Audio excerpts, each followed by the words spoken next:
It was a quiet evening in a small town. The sun had already set, and the streetlights had just turned on. Emma walked out of the grocery store, carrying 2 bags of food. She was tired from a long day, thinking about dinner and the laundry still waiting at home. Then she saw her, a little girl, sitting alone near the store's entrance. She couldn't have been more than 8 or 9. Her clothes were dirty, her feet were bare, and she hugged a worn-out teddy bear close to her chest. Her face was pale, her hair messy, and her eyes looked lost. Emma stopped walking. The girl wasn't begging. She wasn't crying. She just sat there, staring at the ground, not moving. People passed by, but no one paid attention. Emma slowly walked up and knelt down in front of her. "Hey, sweetie, are you okay? Are you lost?" The girl didn't answer. She clutched the teddy bear tighter. Emma tried again, softer this time. "Do you need help? Are you waiting for someone?" Still no answer. Then the girl whispered just 2 words. "No police." Emma froze for a moment. The words were quiet but full of fear. She looked around. There was no one with the girl. No parents. No car. Nothing. "Okay, no police," Emma said gently. "I'm not here to scare you. Are you hungry?" The girl nodded slowly. Emma reached into her grocery bag and handed her a banana and a bottle of water. The girl took them, still silent. She didn't say thank you, but her hands trembled as she ate. Emma sat beside her for a while, watching people go in and out of the store. No one came for the girl. After 10 minutes, Emma stood and asked softly, "Would you like to come home with me? Just for a while. We can eat something warm and figure things out." The girl looked up at her. There was hesitation in her eyes, but also trust. Finally, she stood up and followed Emma to her car. Back at home, Emma's husband, Mark, had just returned from his shift at the police station. He was a tall man with tired eyes and a deep voice. When he saw the girl walking in behind Emma, his body tensed. "Who's this?" he asked. She was sitting outside the grocery store. No shoes, no name, just said, "No police." Emma placed a gentle hand on the girl's back. "She's scared, Mark." Mark crouched down to look at the girl.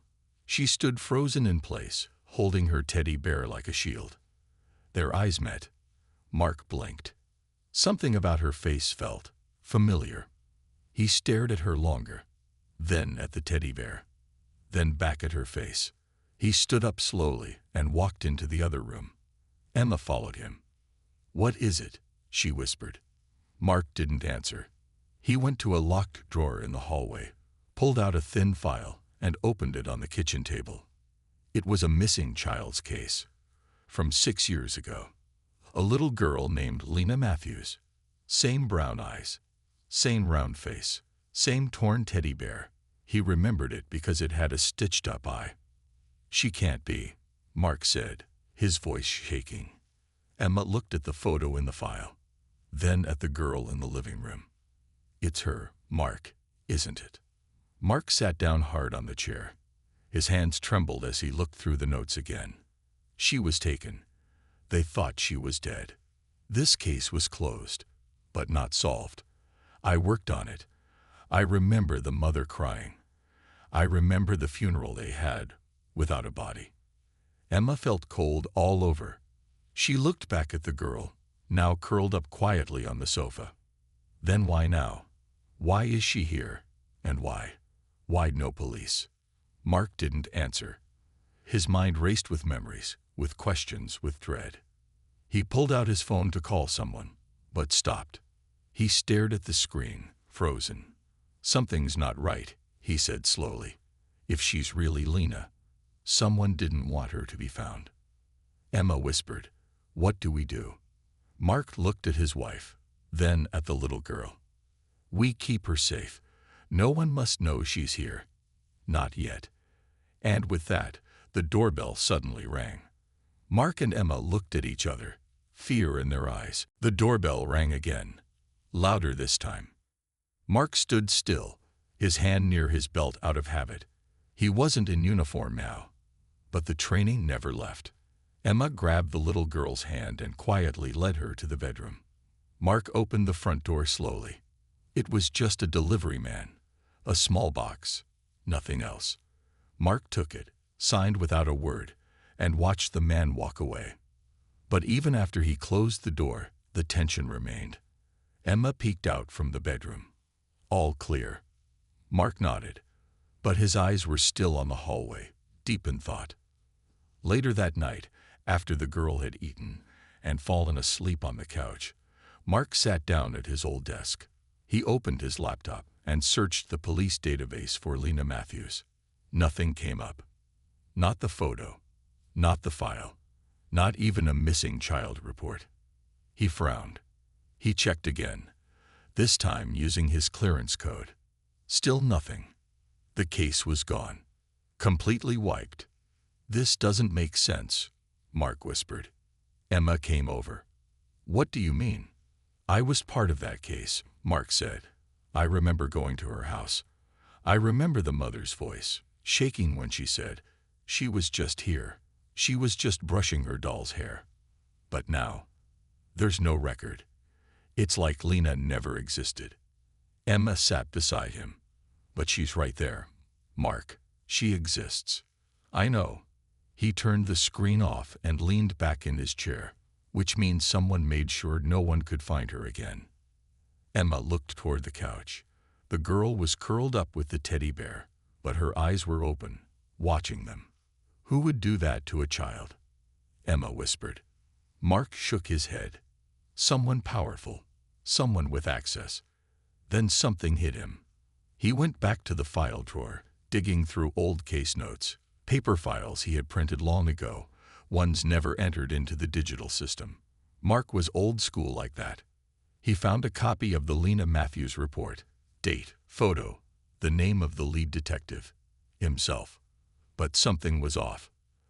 There was a sticky note on the back, one he didn't remember writing. It said, "Drop it, she's gone. Don't ask again."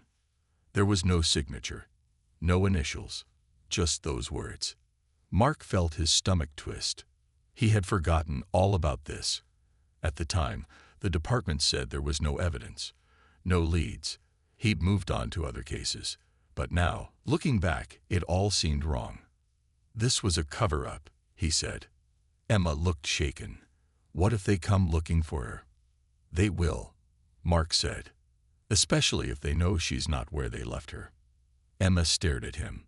"Mark, what if the people who took her are watching?"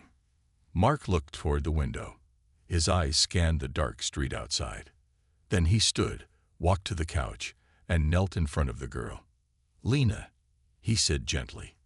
"Is that your name?" The girl looked at him, her lips trembling.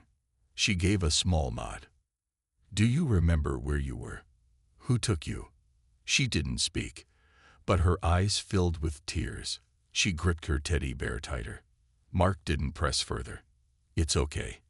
You don't have to say anything now. You're safe here." But inside, he knew the truth. They had to move. Fast. Whatever this girl had lived through, it wasn't over. And whoever wanted her gone might already know she was back. The next morning, the house was quiet, but the air felt heavy. Emma sat at the table, watching Lena eat a small bowl of cereal. The girl still didn't speak much. She held her teddy bear tight with one arm, while slowly lifting the spoon with the other. Her eyes moved around the room like she was expecting someone to burst in. Mark entered, holding a small box. It was filled with old files and things from his police days. "What's that?" Emma asked. Mark sat down. "Stuff I kept from cases. I think there's more about Lena in here." He pulled out old notes, photos, and folders. Some pages were yellow with age. One picture caught Emma's eye. A photo of a birthday party.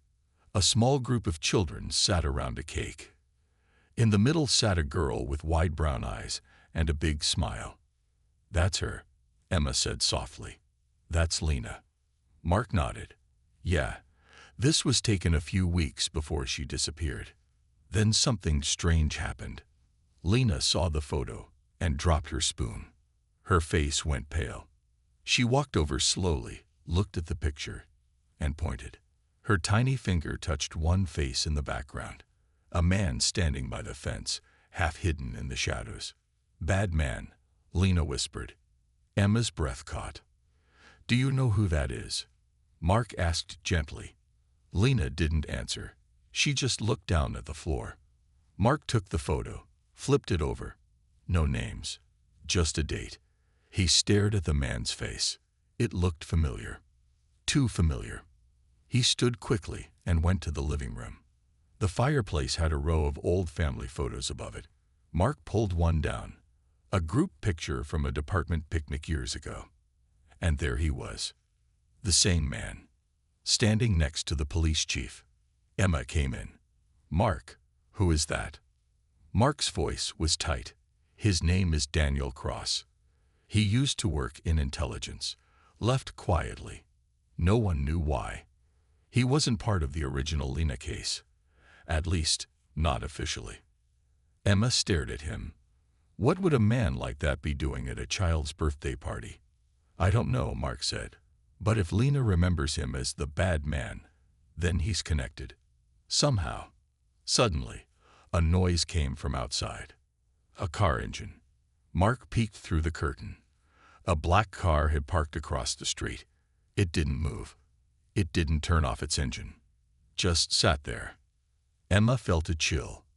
"Mark, I see it." Mark walked toward the front door, but before he opened it, he stopped. He went back to the fireplace, took the photo of Daniel Cross, and threw it into the fire. It burned slowly, the edges curling up. "We're not going to wait," Mark said. "If they're watching, they already know. It's time we do something they don't expect." Emma nodded. "What are we going to do?" Mark looked at Lena. "We're going to protect her. But first, we're going to find out what really happened all those years ago." He picked up his phone and called an old friend from the force. Someone he could trust. Because now it wasn't just about hiding the girl. It was about uncovering a secret that had stayed buried for too long. And the truth, it was more dangerous than they ever imagined. Mark stepped outside with his phone still in his hand. His fingers shook slightly as he scrolled through his contacts, past names he didn't trust, past people who wouldn't understand. Then he found it. A number saved under just one name. Ray. He hadn't spoken to Ray in years. They worked together on a case that was supposed to stay quiet, a case full of secrets. He pressed call. The phone rang once, twice. Then it clicked. A deep voice answered. "I was wondering when you'd call." Mark froze. "Ray, it's happening again." There was silence on the other end. Then Ray said, "Where are you?" "I can't tell you over the phone," Mark said. "But we found her. The missing girl from the old case. She's alive. And she remembers something." Ray's voice changed. "You sure?" She pointed to Daniel Cross. She called him the bad man. Ray swore under his breath. Then he said something that made Mark's stomach turn. "Cross is not just part of it. He's the center of it." Back inside, Emma sat with Lena on the couch. She gave her a soft blanket, trying to make her feel safe. But Lena kept glancing at the window.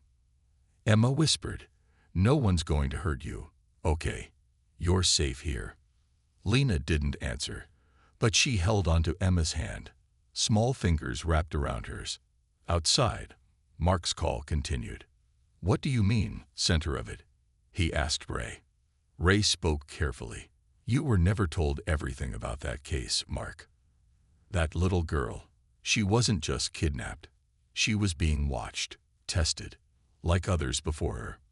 Mark felt his jaw tighten. What kind of testing? Psychological, emotional.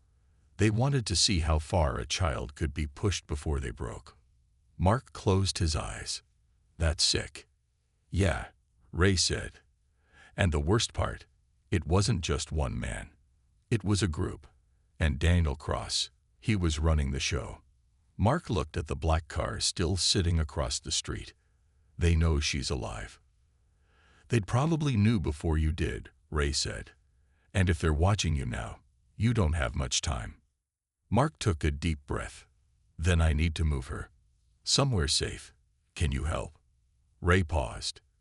You trust me. I don't have anyone else. Ray gave him a new number and an address outside the city. Be there by tonight. Don't tell anyone, not even your old friends at the department. If they're in this, they'll stop you before you leave. Mark ended the call and walked back inside. Emma stood up. Who did you call? An old friend. He's the only one I trust right now. He looked at Lena. Her big eyes met his. We're leaving tonight, Mark said. All of us. No bags. No phones. Just what we need. Emma nodded. She didn't argue. She knew things were worse than they thought. But before they could pack, there was a knock at the door. Not a soft knock. A loud, hard one. 3 sharp bangs. Emma's heart raced. Mark. He motioned for her to stay quiet. He peeked through the peephole. 2 men in black suits stood on the porch. One held a photo. It was Lena. Mark backed away from the door and whispered, They found us. Mark didn't wait. He stepped back from the door and locked it fast. Then he turned to Emma and whispered, Take Lena. Go out the back. Now. Emma grabbed the small girl's hand. Come on, sweetheart. Lena hesitated. The men, they're like the ones before. Emma crouched down. They won't get you, I promise. Outside, the men in suits knocked again, louder this time. Then one of them spoke through the door. Calm voice. Too calm.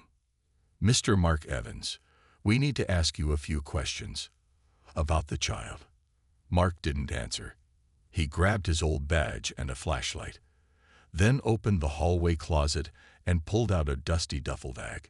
Inside, a map, an emergency radio, and something wrapped in cloth. He slipped it into his coat. Emma pushed open the back door quietly. Rain poured outside. The sky rumbled. Stay close, she told Lena. No noise. They ran through the backyard, past the fence, and toward the alley. Mark followed, locking the door behind him just as the front doorknob started shaking. The 3 of them ran into the storm. Water soaked their clothes within seconds. The sky flashed white, and thunder cracked overhead. But Mark didn't stop. He led them through narrow side streets, taking turns that no normal person would know. It was like he had practiced this escape 100 times in his head. He had, ever since that case years ago. Emma looked behind. They're following. Mark nodded.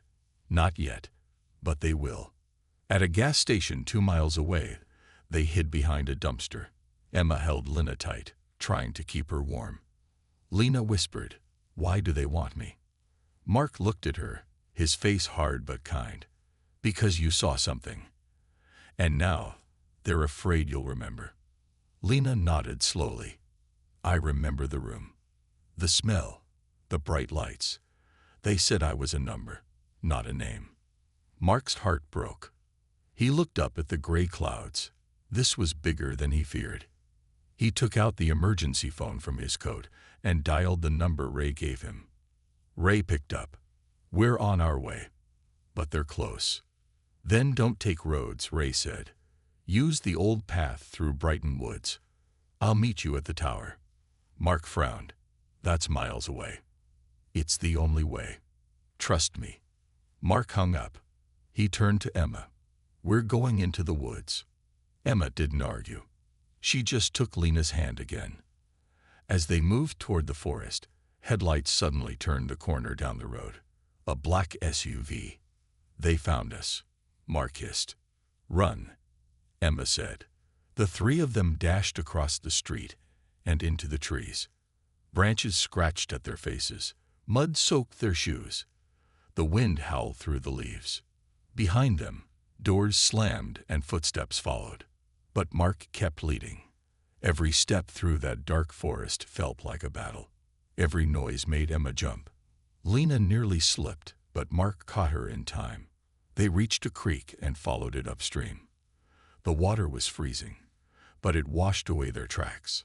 Far in the distance, a tower came into view through the trees, tall, metal, and half-rusted. Ray stood beneath it with a flashlight, waiting. They ran faster. Ray waved them in. This way. They ducked into a trapdoor hidden under old brush. Inside, a small bunker. Warm. Safe, for now. Ray shut the door behind them. They won't find you here, he said. Lena looked around, confused. What is this place? Ray looked at her with sad eyes. This is where it all began. Mark turned sharply. What? Ray nodded. Lena wasn't the only one.